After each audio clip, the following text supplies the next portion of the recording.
911 dispatchers hear disturbing calls every single night. Most of them involve robberies, domestic violence, drunk drivers, or people panicking during emergencies. But every once in a while, a call comes in that feels completely different.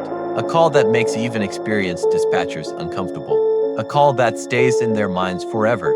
This story is based on one of those calls. According to rumors online, the recording was never officially released to the public. Some people claim parts of it were hidden because of how disturbing it was. Others believe the entire thing was fake. But the officers involved in the incident reportedly refused to talk about it ever again. The call happened in October of 2019. It was around 13 in the morning during a heavy storm. Rain was pouring across Belmont Road, a quiet neighborhood surrounded by thick woods. Most people living there were already asleep. The streets were completely empty. Inside the county emergency dispatch center, everything felt normal. Phones rang occasionally, keyboards clicked quietly, and police radios echoed through the room. A dispatcher named Sarah had just finished handling a car accident call when another emergency line suddenly lit up on her screen. She answered immediately. 911, what's your emergency? For a few seconds, there was only breathing, heavy breathing. Then a weak male voice whispered, please help me. Sarah straightened in her chair. Something about the caller sounded wrong. His voice trembled like he was trying not to scream. She calmly asked him what was happening. The man whispered again, he's inside the house. Sarah immediately assumed it was a break-in. She asked for the address while quickly alerting nearby officers. The caller gave an address on Belmont Road. As she typed the information into the system, she noticed something strange. Police had already received multiple strange complaints from that area over the past few months. Most of them involved reports of noises in the woods, missing pets, and people claiming someone was watching them from outside their windows late at night. Sarah ignored the thought and focused on the caller. Sir, can you tell me who's inside the house? The man answered slowly, I don't know. His voice cracked. Halfway through the sentence, Sarah told him officers were already on the way and asked if he could lock himself inside a room. The caller stayed silent for several seconds before answering, I already locked it. Then Sarah heard something faint through the phone. Scratching. Very soft at first, like fingernails dragging across wood. Sarah asked the man if he recognized the person in the house, maybe an ex-boyfriend, a neighbor, or someone trying to scare him. The caller whispered something that immediately made her uncomfortable. No, but he knows me. A chill ran down her spine. The scratching sound became louder. Slow. Deliberate. As if something outside the room was carefully dragging its nails across the wall. Sarah asked the caller for his name. David. She tried keeping him calm while officers drove toward the address through the storm. But David sounded completely terrified. His breathing kept getting faster every second. Then suddenly the scratching stopped. Complete silence filled the call. Sarah asked if he was still there. David whispered, oh God. She immediately asked what happened. He's moving. Sarah looked toward the dispatch screen showing police location updates.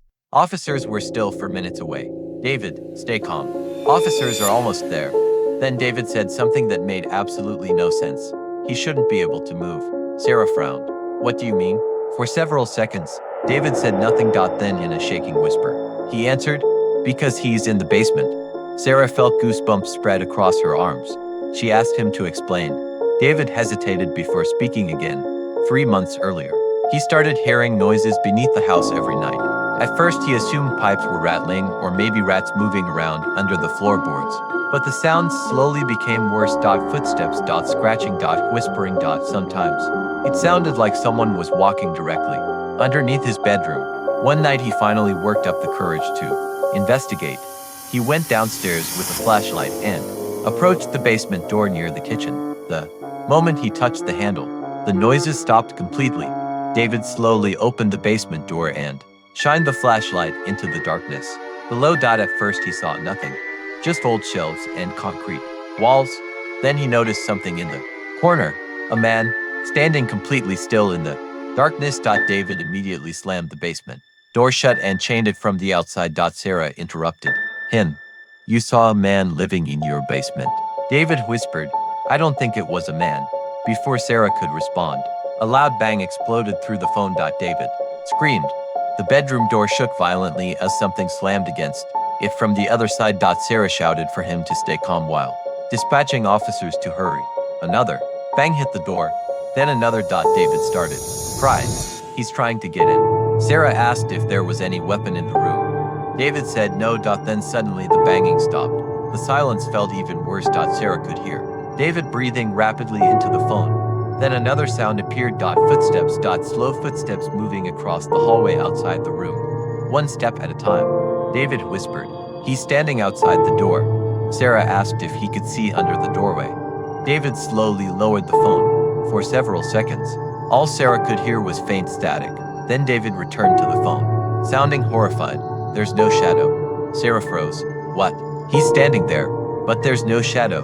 At that exact moment, another voice suddenly came through the phone. Soft, distorted, barely human. "David." Sarah's entire body TENSED. Double quotes her. "Who was that?" David sounded like he was about to faint. "That's my brother's voice." Sarah asked where his brother was. David whispered something that would later haunt investigators. "He died 10 years ago." Lightning flashed outside the dispatch center windows. Police officers finally arrived at the house and radioed that they were entering the property. Sarah quickly told David help had arrived. But instead of sounding relieved, David became even more terrified. "No, tell them not to come inside." Sarah asked why. David whispered slowly, "Because it wants more people." The officers opened the front door downstairs. Over the phone, Sarah could hear them shouting into the house, "Police department." Then everything went silent again. No footsteps. No scratching. Nothing. David whispered softly. "It stopped moving." Sarah asked where it went. For several seconds, David didn't answer. Then he started crying quietly.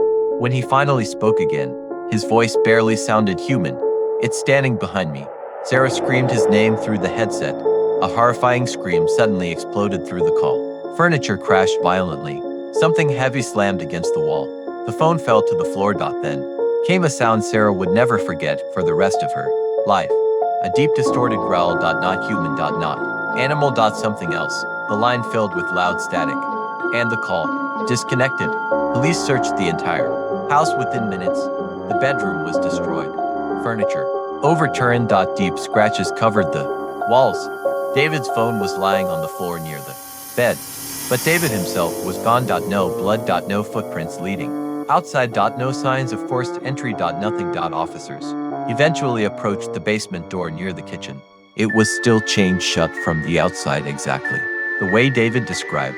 They removed the chains and slowly opened the basement door.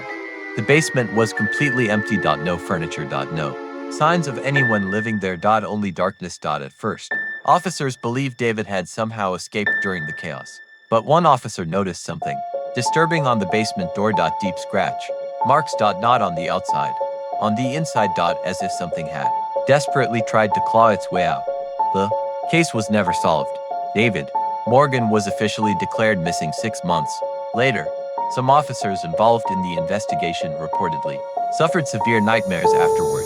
One dispatcher transferred to another department shortly after listening to the recording. And according to online rumors, the original audio file from that night disappeared from police archives years later. But people living near Belmont Road still claim strange things happened there. Some say they hear scratching sounds under their floors late at night. Others claim they sometimes see a tall figure standing silently in the woods during storms, watching houses. Waiting. So tonight, before you go to sleep, check your locks carefully.